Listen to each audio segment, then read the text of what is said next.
Hello, everyone. I'm Frankenberry, and welcome back. Oh, one more thing I wanted to ask, by the way.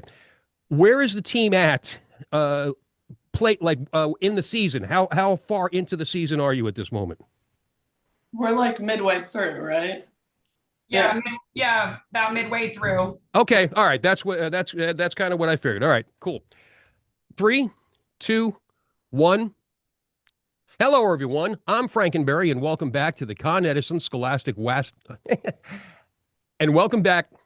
Hello, everyone. I'm Frankenberry, and welcome back to the Con Edison Scholastic Athlete of the Week, right here on GameDay One, where local student athletes are recognized on a weekly basis for their excellence in their respective sports, but also in the classroom, their contributions to their school and their community. And welcome to our latest winner, senior volleyball star at Horace Greeley High School, Jaida Cekic. How are you, Jaida? I'm great, thank you. How are you? I'm fine, thanks. And I got the last name correct? Yes, you did. Good Ah, job. good, good for me. Good for me. And also with us is your coach, Daniela Castro. Hi, coach. Hi, how are you? I'm doing well, thanks. So first off, I'm looking at your nomination letter here, Jada, and which went as far back as matches up to the 19th. You've probably had a couple since then, but just looking at your stats from the four matches between the 11th and the 19th, your letter was absolutely correct, and it said that you continue to dominate because as I added the numbers up, I see 74 kills, 18 aces, 14 digs, and a couple of assists in just four matches. Now, that is some serious numbers. In the previous week, you also had a big one against Class B defending state champs Blind Brook with 18 kills, 17 aces, and seven digs. So obviously, you're at the top of your game right now. How do you feel with that? Yeah, I feel great. I think that just like it's just fun being on this team. I think we all really love each other and our coaches are great. And volleyball is just like it's just such a great sport. It brings out confidence in everyone and just camaraderie. So I think I just have to give it all to my team. Like they make it all happen, honestly. Okay, and you're at about the midway point in the season right now. So where do you all stand? How are you all looking? We're doing great. We're undefeated right now. So, like, our record is great. And I think our homecoming great game was also really amazing. I think the energy was great, and we had some fans, and it was just like a really fun time. And I was kind of talking to my coaches about that we kind of want to see a lot of that going forward, just keeping great energy and really like showing up on the court, not just like with our record, but with how we really play. Right, and also, and like you said, firing up the fans there as well. There's nothing better than having a nice contingent of folks to extend the family, while you're playing and while you're playing well, undefeated. Very nicely done. So, you've been a four-year starter. You're all league. You've been all section, all conference, all state the last couple of years. You've led the team to three consecutive section final appearances. You've won a Class AA title a couple of times, I think, and you were 2024 All Section Athlete of the Year. And that doesn't even mention the fact that you reached the milestone of 1,000 kills. Now, Coach, give me some perspective here. What kind of rare uh, what kind of rarity is that for somebody to get to 1,000 kills? I'm going to assume it doesn't happen a lot. No, it does not happen a lot. Jada is actually the first person in 14 years that has hit 1,000 kills. We also had 1,000 sets last year, and then also 1,000 digs last year. So that's like the first time with keeping stats the last 14 years that we've ever hit that. So it's been great. Holy cow! And rare, by the way, is the phrase I was looking for. You have to bear with me. I'm a little on the old side. So, but you see, now that's fantastic. Now, Jada, that's a huge milestone. What was it like that particular night when you reached 1,000, or did you even know you reached 1,000 at that particular point? I didn't know it's actually it's a funny story. It was spoiled to me accidentally, but it was really great though. It was really fun. They like brought out balloons and a poster, and it was nice because it was at a home game too. So we got to like celebrate and take pictures. And yeah, it was really great because I've always seen pictures and videos of people reaching 1,000, and I didn't know for the longest time like how many. I don't think I even knew if we like took stats every game. So it was really great when I got it last year. Yeah. No, that's fantastic. And I see, too, that you've been a 4-year starter. You've been a 3-year captain. Now, that is something that doesn't happen all the time with our winners. Now, pretty much every winner here is a captain of their respective sport or sports, but we don't have a lot of 3-year folks. So that first year you were a captain as a sophomore. Mhm. Did you feel any pressure there? What was that like? I wouldn't say pressure. I feel like it was just kind of a place of growth in a way. Because, I mean, I think that I feel so comfortable on this team, and I've always felt very comfortable in positions where I can, like, hold myself to a higher standard. Um, so I think just, like, being given that as a sophomore, it was more of just a way to, like, kind of, like, help myself and help my team. But I wouldn't say it was pressure because I've been captains before, but it was definitely, like, a cool experience being able to do that at a young age. And you kind of answered the next question I had, which was, part of the growth.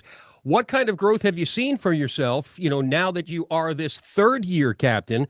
What kind of differences do you see in yourself and your leadership abilities now as opposed to when you first started as a captain? Definitely a lot. I think that um, being a captain sophomore year, it was kind of more of like on the court, like when we go into huddles, kind of sharing words, um, and just like having that comfort. But I think now it's a lot more of like organizing things and like helping people out of the sport. I think is a huge importance in being a captain. It's not always on the court what you do. It's not always on the court what you do, but a lot of it is kind of like reaching out to younger players, even on JV, and just helping with coaches and just doing whatever you can in order to better any situation. Yes, exactly, exactly. And so for some of those younger players, by the way, are there any you're particularly proud of right now that you've seen like, some improvements in and maybe some improvements that you might be able to take a little bit of credit for? Yeah, I think the setters really have shown a lot of growth. Um, Annabelle and Rachel. I think it's great seeing them grow as players. Um, and just like being a setter is an extremely hard position. I know if I was in their position, I would be stressed out all the time. And I think it's very easy to kind of get lost in that and put that kind of pressure on yourself. But I think that they've really been doing great with it. And it's also a position where you get a lot of criticism, constructive and not constructive. So I think just seeing that and seeing them grow and become more comfortable on the court has been really great. That is cool, and obviously the results on the court have been there for everybody. So good for you all. Now, Coach, let me turn to you here. Just talk to me about Jada here and about coaching her. So Jada's been great. Having her the last 4 years, it's been awesome watching her just grow as like a young lady, but also just as a player. She's very kind. She embodies humility. She respects her teammates and her opponents. She's just kind on and off the court. She talks to people. She never lets like her talent cloud like her character, if that makes sense. Like she's just very humble. Like she's just a humble human being. You ask her something, you tell her something, she looks at you, she says, "Yes, coach," and she does what you tell her. Like she's just one of those players. And then when you're in a huddle, she's like, "Yes, coach," like always, no matter what it is. And if she has a question, she'll ask. And she's never like, "Okay, I got it, I got it." She never brushes anyone off. Like she always gives the respect back that you would want just to anyone. And I think that shows like with how her parents raised her and how she is as a person. Like she's just a great kid. And that really shows like in how she is. So it's been a pleasure coaching her. Like I don't want the season to end, right? Because I can't believe she's a senior already. But she's just a great person in general. Yeah, well, time does fly like that, doesn't it? But, Yeah. well, hey, you still got half the season left and then the playoffs to go, so you've still got plenty of time. So enjoy the heck out of it. I'm Frankenberry, and you're listening to Con Edison Scholastic Athlete of the Week. I'm speaking with senior volleyball star at Horace Greeley High School, Jaida Cekic. And Jada, with this award comes the academic side of things, other aspects as well, things you do outside the classroom. Now, I see you are carrying a 3.9 average. Damn that point one, Jada. Damn that point one. And also, you've got a course load that includes a number of AP classes, physics and SUPA forensics. Now, look, I've heard the phrase SUPA before. It just makes me think of a Marvel movie. But what exactly is the SUPA in front of forensics? Yeah, so it's for Syracuse University. So you can pay in order to get a credit from Syracuse and bring that into whichever college you go into. Okay, I got you. I got you. So, and I have noticed also a lot of the winners of this award do have forensics courses. What was it that drew you to take a forensics course? I think it's just a really interesting class, and I wanted another science because I think, like in high school, I haven't been very focused on science, but I kind of wanted to include physics and then something else this year that wouldn't be too much of a pressure on me. And my sister took forensics, and she loved it. And I think overall, it's a very interesting class, and I love my teacher, Miss McDonald. So yeah, I just wanted to try it out, and I really like it. Okay, all right, and that probably answers one of my other questions that I'll ask here in a few. But earlier I mentioned your incredible resume when it comes to your volleyball. What you have built up there with your volleyball stats and your volleyball career. That got you noticed, obviously, by Dartmouth. Because that's where you've already committed to play, and you are going to be studying economics. So usually I ask, what is it that strikes somebody's fancy when it comes to their classwork? So obviously it's that. What is it about economics for you that makes you want to study that when you get forward to Dartmouth? Yeah, so last year I took AP Macro and I loved it. I just thought overall it was extremely interesting. And I think it's definitely a course that everybody should take. I think it educated me a lot on just basic things that humans need to know in order to like step into college and like open up a new chapter of your life. And also my dad also influenced that a lot. He works in business, he works in the city. So he kind of always like had that hanging over my head and just talked about that a lot. So I think that definitely influenced me a lot. So yeah, that's why I chose that. Okay, and talk to me a little bit about the process. Now, Dartmouth, I'm sure Dartmouth wasn't the only school that was knocking on your door. I'm sure there were some others. And you actually have, I mean, I would consider it the pleasure of being able to have this out of the way early. I mean, does that take some stress off you there, that whole recruiting process? Because I know, like I said, that there was a number of other schools that had to come looking for you. Yeah, it was definitely great to get out of the way. So I committed not this August, but like last August, so before junior year. And I think I knew for a very long time that I wanted to play at a Division I level. So I had started reaching out like freshman year to schools, and I was talking to D3 and D1 because I wanted to expand all of my options.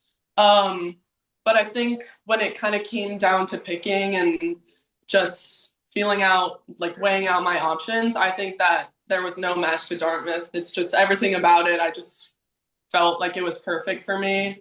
And there's just so many underlying factors and like different things that keep coming up of that like assure my choice with Dartmouth.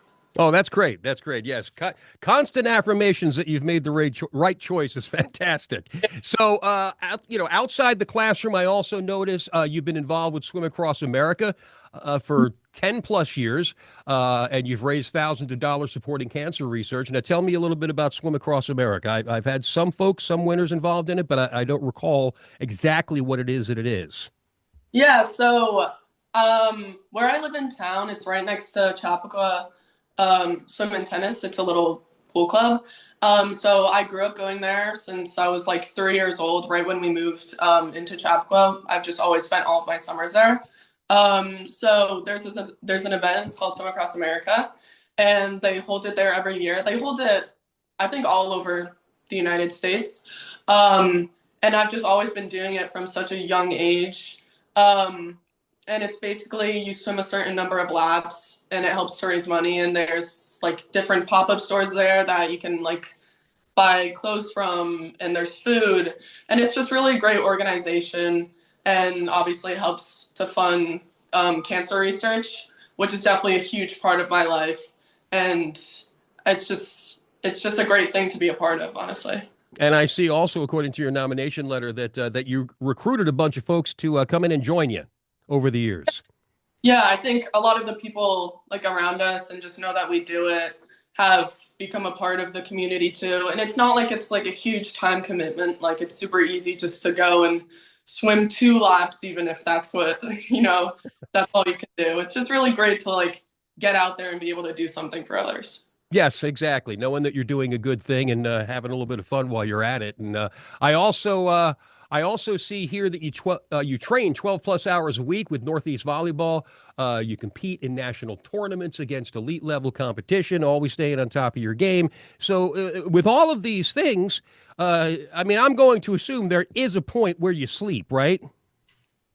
It's there. It's not a lot, but it's there. Okay, all right. I'm just checking, just making sure. And usually when I ask this question, I'll get a little bit of a smirk from the coach. But is there anything that you do, Jada, just to give yourself a little bit of a break, to take a breather? What do you have a hobby? Is there something that you like? Is there something that you say I need a reset? Um, I guess I think there's a lot of like activities that I like to do. I love to ski.